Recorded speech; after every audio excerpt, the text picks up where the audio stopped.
ভাবিকে বললাম একটা ব্যালেন্স করা যায়। ভাবি চোখ বড় বড় করে আমার দিকে তাকিয়ে বললেন, ব্যালেন্স? Yes madam, balance. আমি জোর দিয়ে বললাম, সেটা কি রকম? ভাবির চোখে মুখে কৌতূহল। লজ্জা পাবে না তো? আমি দুষ্টুমির সুরে বললাম, দুষ্টুমি হচ্ছে কিছুটা। ভাবি মুখে কৃত্রিম গাম্ভীর্য এনে আদেশের সুরে বললেন, তোমার ব্যালেন্স তত্ত্বটা কি শুনি? ভয়ে ভয়ে বললাম, তুমি আমার ইজ্জত দেখেছ, এখন তোমারটা একটু দেখিয়ে দাও, তাহলেই ব্যালেন্স। আমাদের জীবন কথা। গল্পের নাম ব্যালেন্স। মে মাসের প্রচন্ড গরম। স্নান সেরে লুঙ্গি পেলাম না। মা দিলেন তার শাড়ি পরতে। অনিচ্ছা সত্ত্বেও উপায়ান্তর না দেখে লুঙ্গির মতো করে শাড়ি পরলাম। দুপুরের খাবার শেষ করে ঘামে ভেজা শরীর মুছতে মুছতে বিছানায় গেলাম। লোডশেডিং। পাখার সুইচ অন করে বিছানায় গড়াগড়ি দিচ্ছি। প্রায় আধা ঘন্টা পর বিদ্যুৎ এলো। পাখা ঘুরছে। পাখার বাতাস ঘর্মাক্ত শরীরে ঠান্ডা পরশ ছড়িয়ে দিল। ঘুমিয়ে পড়লাম। ঘুম ভাঙল মাগরিবের নামাজের একটু আগে। ঘুম ভেঙে আমার বেহাল অবস্থা দেখে আমি বিস্ময়ে হতবাক। শুয়েছিলাম চিত হয়ে। পাখার এলোমেলো বাতাসে লুঙ্গির বিকল্প শাড়ি আমার শরীরের অত্যাবশ্যকীয় জায়গায় ছিল না। আমার কোমরের নিম্নাঙ্গ সম্পূর্ণ নগ্ন। সংবিত ফিরে পাওয়ার সঙ্গে সঙ্গেই নিজেকে শাড়ি দিয়ে জড়িয়ে আব্রু রক্ষা করলাম। আমার বেহাল অবস্থা কেউ দেখেছে কিনা জানি না। কিছুটা সংকোচ নিয়ে ঘরের বাইরে এলাম। কেউ নেই। মায়ের ঘরে উকি দিলাম।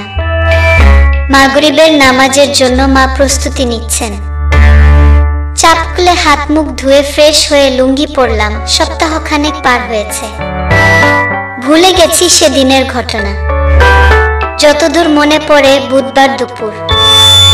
গরমে ঘামছি আর পাটিগণিতের লাভ ক্ষতি করছি। হঠাৎ পাশের বাড়ির সুন্দরী যুবতী উমা ভাবি সামনে এসে কাশি দিয়ে তার উপস্থিতি ঘোষণা করলেন। মুখ তুলে দেখি ভাবির মুখে দুষ্টুমির হাসি। অঙ্কের মোট মূলধন বের করে লাভ নির্ণয়ের নিমিত্তে খাতায় কলম রেখে মুখ তুলে জিজ্ঞাসা করলাম, হাসছো কেন ভাবি? ভাবি বললেন, কারণ আছে। কি কারণ শুনতে চাও? বলো। লজ্জা পাবে না তো? আমি বললাম, লজ্জা পাবো। ভাবি বললেন, পাওয়াটাই স্বাভাবিক, খুলে বলো। আমি বললাম, অঙ্কে লাভ নির্ণয় করা বন্ধ রেখে ভাবির মুখের দিকে তাকিয়ে। ভাবি বলতে শুরু করলেন, ৫-৬ দিন আগে এক দুপুরে বাবাকে চিঠি লেখার জন্য তোমার রুমে কলম নিতে এসেছিলাম। এসে দেখি তোমার সে কি অবস্থা। ভীষণ বিব্রত হয়েছিলাম। চাচির শাড়ি পরে তুমি ঘুমাচ্ছিলে, সব মনে পড়ে গেল। লজ্জা পেয়ে মুখ নামালাম। ভাবি শব্দ করে হাসছেন। হাসি থামিয়ে ভাবি বললেন, কি লজ্জা পেলে? আমি বললাম, এটা তোমার অন্যায়। ভাবি, কোনটা? ভাবি জিজ্ঞাসা করলেন, যা দেখেছো দেখেছই। তাই বলে এখন আমাকে শুধু শুধু লজ্জা দিচ্ছ কেন? ভাবি বললেন, বারে, আমার একটা দায়িত্ব আছে না?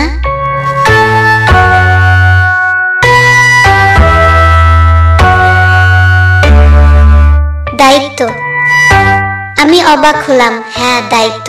কি রকম? ভাবি উত্তর দিলেন, ভবিষ্যতে যাতে আর কেউ তোমার ইজ্জত দেখে ভয় না পায় সে বিষয়ে সতর্ক করা। তুমি ভয় পেয়েছিলে, ভয় না পেয়ে উপায় ছিল। যা ভয়ঙ্কর তোমার অস্ত্র। বলেই ভাবি আবার দুষ্টুমি ভরা হাসি দিলেন, সঙ্গে চোখের টিপনি। কোথা থেকে সাহস পেলাম জানি না। আপনারা শুনছেন আমাদের জীবন কথা চ্যানেলে বাস্তব ঘটনাভিত্তিক অনুষ্ঠান জীবন গল্প। আপনারাও আপনাদের লেখা পাঠাতে পারেন। লেখা পাঠানোর ঠিকানা the1111@gmail.com। ভাবিকে বললাম, একটা ব্যালেন্স করা যায়। ভাবি চোখ বড় বড় করে আমার দিকে তাকিয়ে বললেন, ব্যালেন্স? Yes madam, balance. আমি জোর দিয়ে বললাম, সেটা কি রকম? ভাবির চোখে মুখে কৌতূহল। লজ্জা পাবে না তো?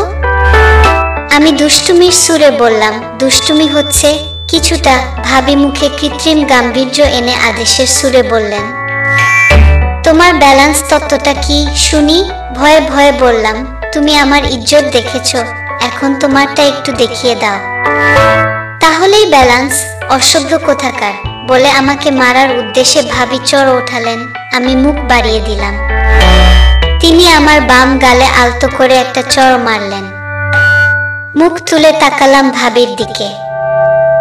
ভাবি দুই হাতে আমার মুখ ধরে নিজের মুখ নামিয়ে এনে আমার গালের যেখানটায় চড় মেরেছিলেন ঠিক সেইখানে তার ঠোঁট রাখলেন। আমার স্বাভাবিক ভাবনায় ছেদ পড়ল। ভাবির শরীরের গন্ধে আমি মাতোয়ারা হলাম। ভাবির ম্যারাথন চুমু যেন শেষ হতেই চায় না। একসময় আমি দুই হাতে ভাবির মুখ ধরে তার চোখে চোখ রাখলাম। সব দ্বিধা উবে গেল। ভাবির সরু গোলাপি ঠোঁট পুড়ে নিলাম নিজের মুখে, যেন সব সুধা চুষে নেব আজ। ভাবি কামনায় ছটফট করছেন।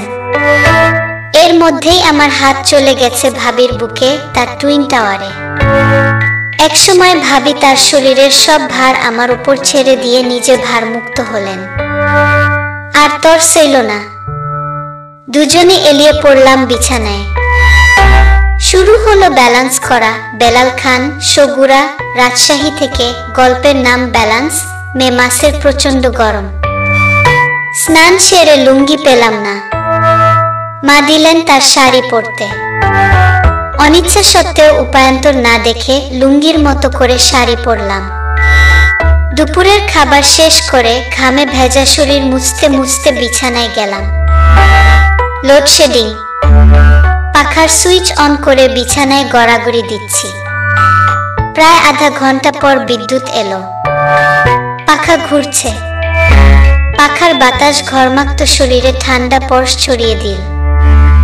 ঘুমিয়ে পড়লাম।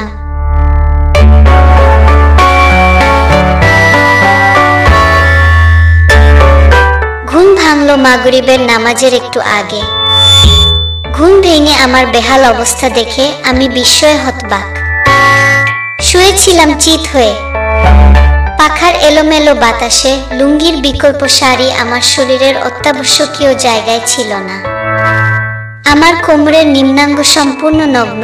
সম্বিত ফিরে পাওয়ার সঙ্গে সঙ্গেই নিজেকে শাড়ি দিয়ে জড়িয়ে আব্রু রক্ষা করলাম। আমার বেহাল অবস্থা কেউ দেখেছে কিনা জানি না। কিছুটা সংকোচ নিয়ে ঘরের বাইরে এলাম। কেউ নেই। মায়ের ঘরে উকি দিলাম। মাগরিবের নামাজের জন্য মা প্রস্তুতি নিচ্ছেন। চাপ খুলে হাত মুখ ধুয়ে ফ্রেশ হয়ে লুঙ্গি পরলাম। সপ্তাহখানেক পার হয়েছে।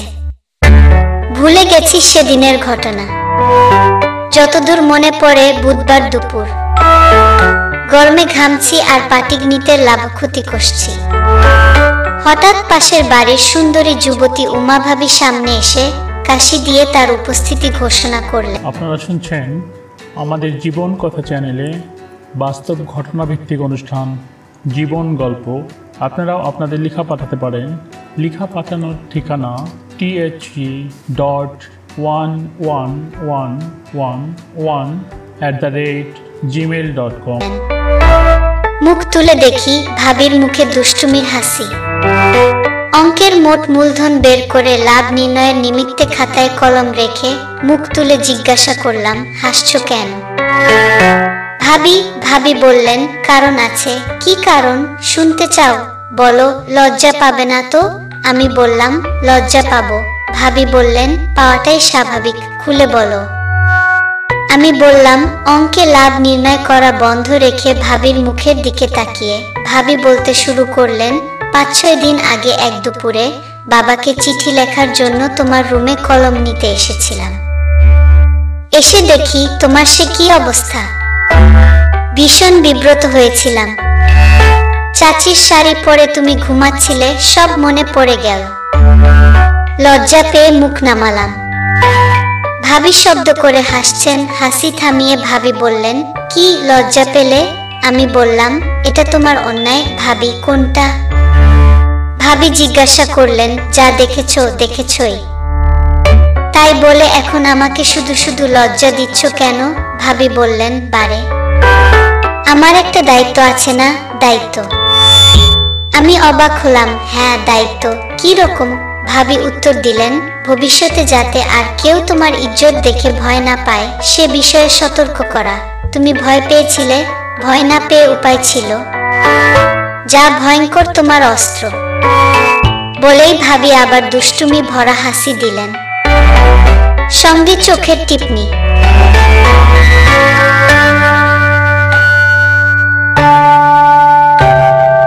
কোথা থেকে সাহস পেলাম জানি না।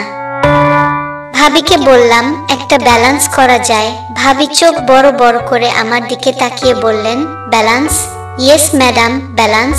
আমি জোর দিয়ে বললাম, সেটা কি রকম? ভাবির চোখে মুখে কৌতূহল। লজ্জা পাবে না তো? আমি দুষ্টুমির সুরে বললাম, দুষ্টুমি হচ্ছে কিছুটা। ভাবি মুখে কৃত্রিম গাম্ভীর্য এনে আদেশের সুরে বললেন, তোমার ব্যালেন্স তত্ত্বটা কি শুনি? ভয়ে ভয়ে বললাম, তুমি আমার ইজ্জত দেখেছ, এখন তোমারটা একটু দেখিয়ে দাও, তাহলেই ব্যালেন্স। অসভ্য কোথাকার বলে আমাকে মারার উদ্দেশ্যে ভাবি চড় ওঠালেন। আমি মুখ বাড়িয়ে দিলাম। তিনি আমার বাম গালে আলতো করে একটা চড় মারলেন। মুখ তুলে তাকালাম ভাবির দিকে। ভাবি দুই হাতে আমার মুখ ধরে নিজের মুখ নামিয়ে এনে আমার গালের যেখানটায় চড় মেরেছিলেন ঠিক সেইখানে তার ঠোঁট রাখলেন। আমার স্বাভাবিক ভাবনায় ছেদ পড়ল। ভাবির শরীরের গন্ধে আমি মাতোয়ারা হলাম। ভাবির ম্যারাথন চুমু যেন শেষ হতেই চায় না। একসময় আমি দুই হাতে ভাবির মুখ ধরে তার চোখে চোখ রাখলাম। সব দ্বিধা উবে গেল। ভাবির সরু গোলাপি ঠোঁট পুড়ে নিলাম নিজের মুখে, যেন সব সুধা চুষে নেব আজ। ভাবি কান্নায় ছটফট করছেন। এর মধ্যেই আমার হাত চলে গেছে ভাবির বুকে, তার টুইন টাওয়ারে। একসময় ভাবি তার শরীরের সব ভার আমার উপর ছেড়ে দিয়ে নিজে ভারমুক্ত হলেন। আর তর সইল না। দুজনে এলিয়ে পড়লাম বিছানায়। শুরু হলো ব্যালেন্স করা। বেলাল খান, সগুরা, রাজশাহী থেকে।